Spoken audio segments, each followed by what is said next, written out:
Yo, yo, yo. Hey guys, welcome back to another amazing edition of the Best Practices Show podcast. It's Monday and another episode of Metric Mondays. This one is a great one. We're going to dive a little bit deeper into what data can really do for you. And when we talk to dentists, we realize they don't really have a data problem.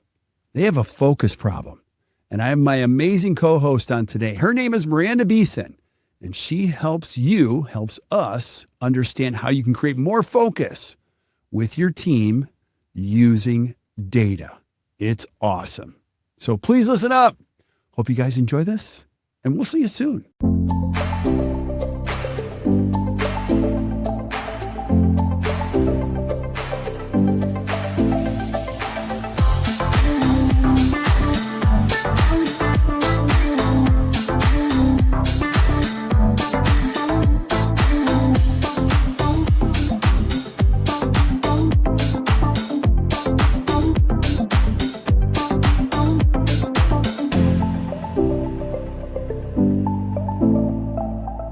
Hey guys, welcome back to the Best Practices Show podcast. It's the beginning of another week, and you know what that means. It's Monday for most of you.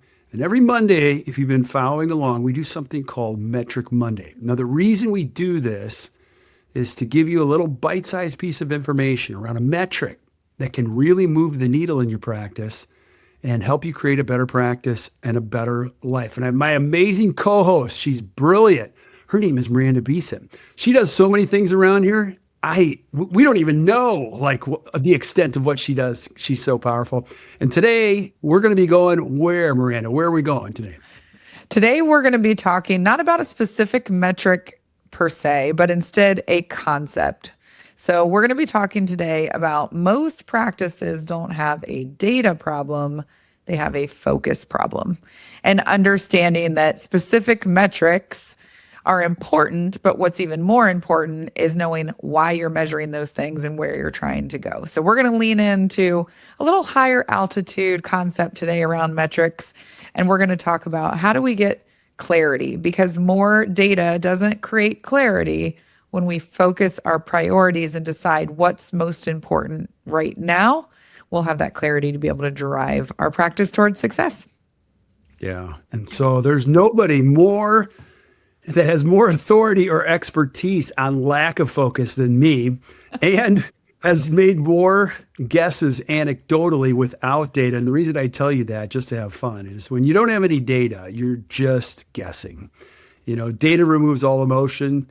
And when you can get aligned with your team around what are we trying to accomplish, and is the data telling us, are we on track or off track, you can synthesize 3 people, 30 people, or even 300 people. I've never tried that, but I'm guessing you can, around one metric, right, Miranda? Yeah, and most practices don't struggle from the lack of access to information. And certainly they have a plethora of feelings, as you just kind of alluded to. But what we do focus with in a lot of practices, in my experience, is that struggle to create focus and keep it. And sometimes the doctor will have focus or know where they want to go, but that's not necessarily communicated to the team. And sometimes the doctor included hasn't been able to carve that time to create that space for where is our point of focus this year? What annual goals do we want to drive results around? And how are we going to break that down into quarterly priorities so that we can have specific targets or metrics to let us know if we're winning per se around that particular goal. So real progress in a practice happens when you intentionally set focus for the year. And then each quarter for 12 to 13 weeks, you're saying, what are the 2 to 4 things that are the priority for us to laser focus in on over this next 3 months, this next 12 weeks, that's going to help us get that much closer to that annual goal. And when you have that focus really clear and everyone's aligned around it, you can measure very specific metrics that help you know if you're winning, succeeding, moving the needle, making progress towards that area of focus that you've selected to focus on that quarter. Yeah, sometimes it's good to start where you get it wrong, or what is it not, or what does it look like when you don't do this correctly. So let's start there because that'll probably help our listeners. What does it look like at a practice when you get it wrong? Well, a lot of people might resonate with some of the ways in which it might feel or what you might experience when you get it wrong. The practice, if you're not doing this quite right or you're getting it wrong, is going to set annual goals or have an idea. And however, they stay really high level and it's disconnected from the day to day. So I mentioned previously that sometimes the doctors will sit down, a doctor by themselves, a doctor and office manager, or some partners, and talk about what they want to accomplish. Most of the time, this is done by way of a goal, meaning we want to produce 10% more than we produced last year. Not necessarily a goal that is in concept of like, but how are we going to do that? So if you want to produce 10% more, that's not necessarily a goal. That might be a target. But what are the goals and those areas of focus that we're going to have to turn the dials on throughout the year in order to achieve that? And how can we bring that into the day-to-day? How can we make sure that the systems that are operating in our practice are doing so efficiently so that we can see that needle move? And the other thing that will often happen if we don't have this laser focus is each week creates a new fire. There's some new urgent issue or feeling that we're chasing, we're modifying our direction or our focus. And now we're coming to the team saying, hey, team, I want you to start doing this now. I want you to start thinking about that now. And so the shift in direction and the alignment is constantly a moving target. And leadership will often react to what's loud or stressful in the moment and not necessarily have that framework to fall back on that says, hey, I have a strategy in place. I'm not going to worry about that right now. Let's focus on what we know is going to move the needle in the right direction. And those little improvements will compound over the course of 12 weeks. And then eventually you're halfway through the year and you've really seen progress and you're able to look at those data points and see the trend line really shifting. I was with a team recently who has been in coaching for a few years, and even they were pointing out some trends in the year-over-year data that I didn't even see, which was really cool. One of them around daily production and ideal day scheduling and how there was this up and down year over year. And in 2025, there was this nice steady balance of production every day where in your practice, when you have that as a focus, it's not going to feel as chaotic. When you're getting it wrong, you're probably going to feel quite a bit of chaos, just a lot of reactionary movement and engagement with the team around anything that's today loud, right? I like using that word loud. I've been thinking about that lately. A lot of team members just focus on what's loud and not necessarily what they have decided is most important. Yeah, some of the leaders make it loud too.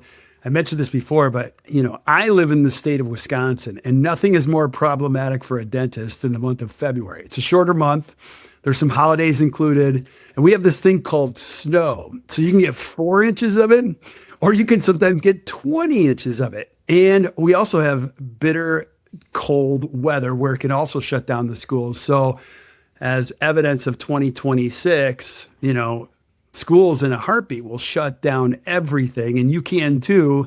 And so now that monthly goal that you had that was going to make your year, you're already behind. You got the bills coming in from January and Christmas. So leaders can get loud when you're falling behind on production too. Yeah, it's so hard to not react to something that feels so stressful in the moment. And by the way, I'm in Virginia Beach and we got 1.5, maybe 2 inches of snow. It melted within 18 hours and we missed 2 days of school. So it happens to the best of us down here too.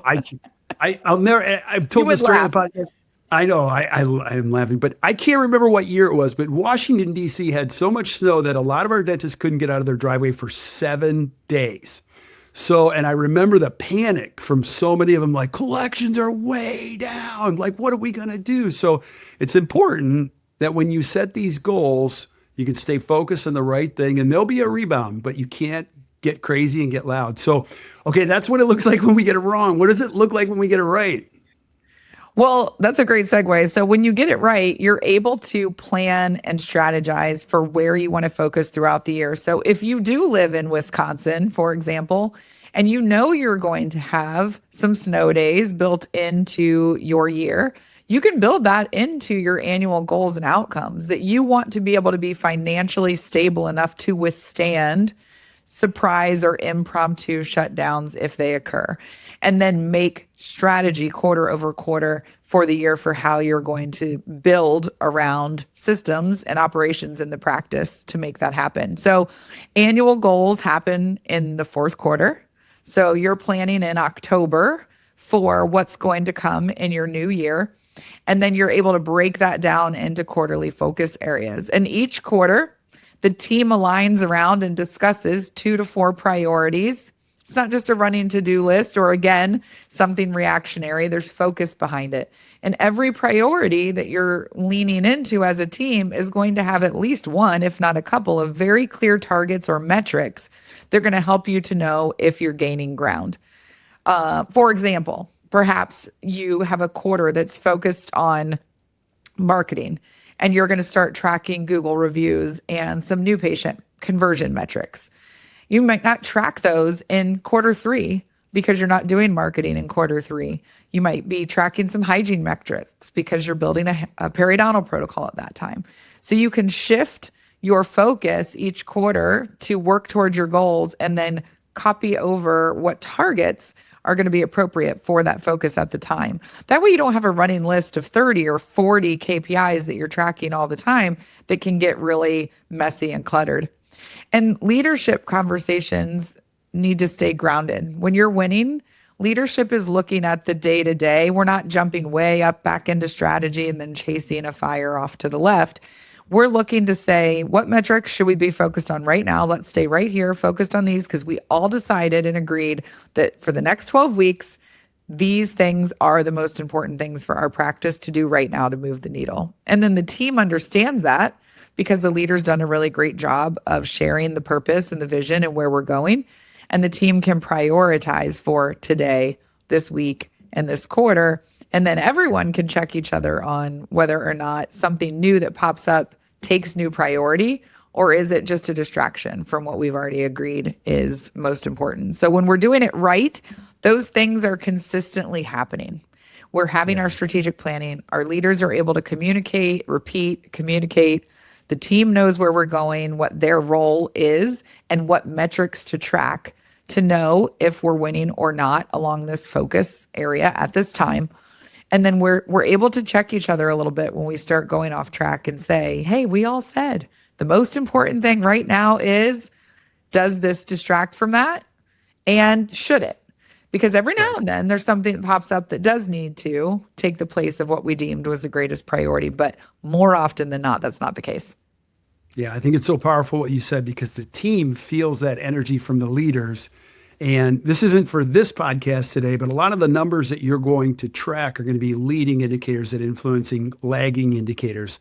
And to go back in time, you as a dentist might be a little frantic when you're behind on collections. So the message is, we need more money.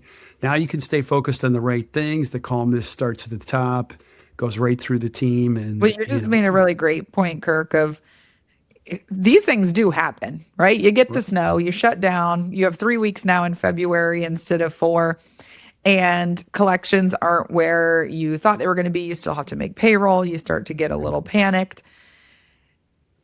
When you have a focus, though, when you know the focus is forward, you're able to, like you just brought up, leading versus lagging. That's a lagging indicator, right? If I get to the end of February and I didn't have collections where I wanted them to be, there's nothing I can do about it.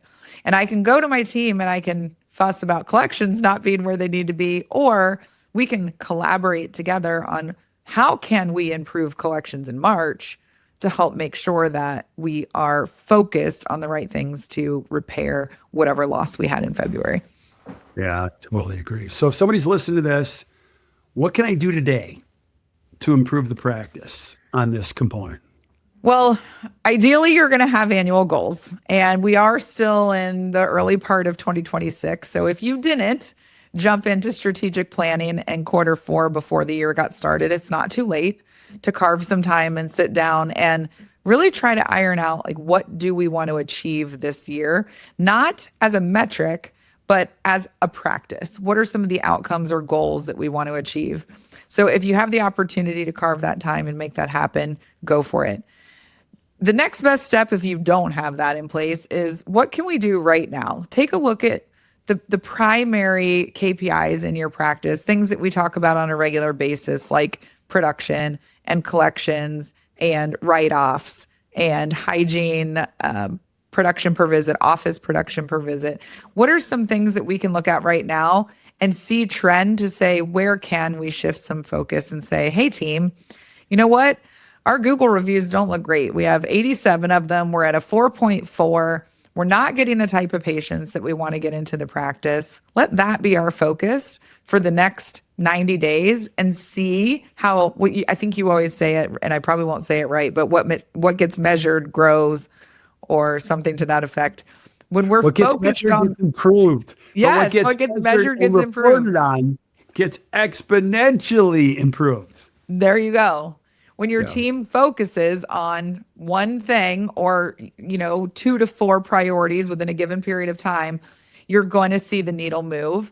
So just winning in that way, having the team be able to see like, oh goodness, we did say we were going to start getting 3 reviews every week, and look at us grow week over week over week, reporting on that and being able to celebrate together. That can make a big difference.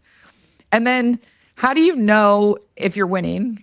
That comes into what you just mentioned, which is reporting on it.